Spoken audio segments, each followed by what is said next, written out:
John Siuntres back for Newsarama.com and Word Balloon. Very happy to speak with one of my favorite editors from both DC and Marvel, the great Len Wein. It's a pleasure to see you, sir. Well, it's a pleasure to be seen. Thank you. I'm so glad to see that you are writing again this year.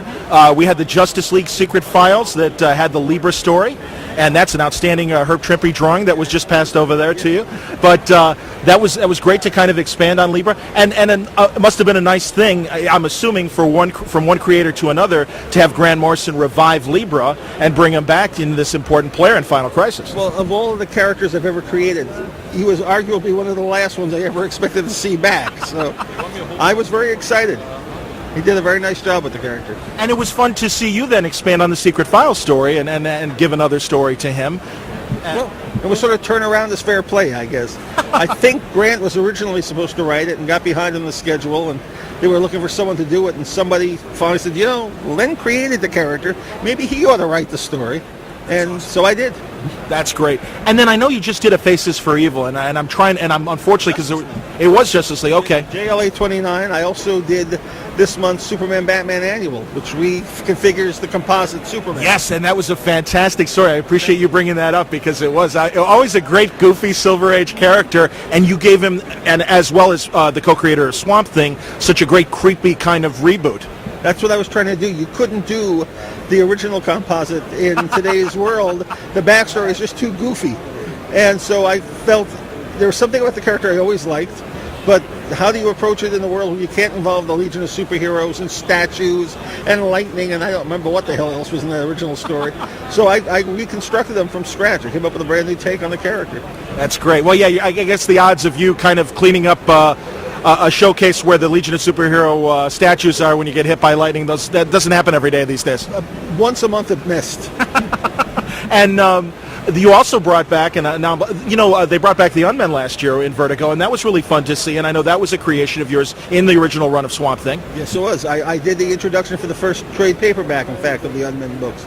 Excellent. And it's Wolverine season because, of course, the movie is coming out. We've just gotten the direct-to-video cartoon, which, in a sense, kind of, it seemed, recreated that first meeting of Wolverine and the Hulk. At least it felt that way watching it. And I was wondering if you had any thoughts on that Hulk versus Wolverine cartoon. I haven't had a chance to see it yet. I'm told it's essentially our original Hulk 181 story, but I don't know until I see it.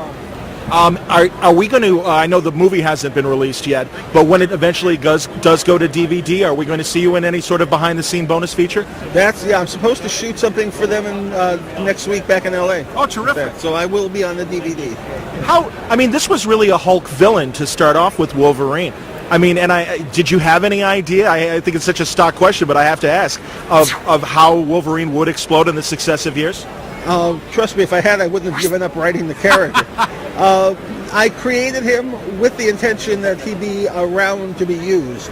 I knew that Marvel had been talking about reviving the X-Men as an international team, so I decided to make him a Canadian mutant just so they'd have a Canadian character to use if they wrote the book. I didn't know I'd be the guy who ended up writing that book, but he was designed to come back as a hero. He was always designed to be a hero. Oh, that's cool.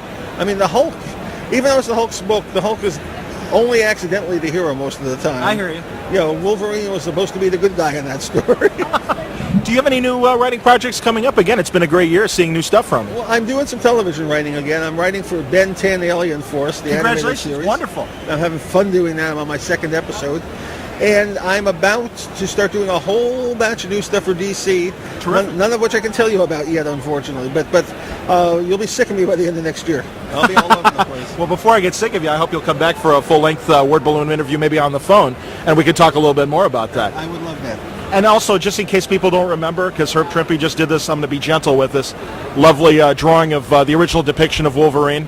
It's been many years, but it's great to see both Herb and Len here at the con. And thanks for taking a moment to talk to us, Len. My pleasure.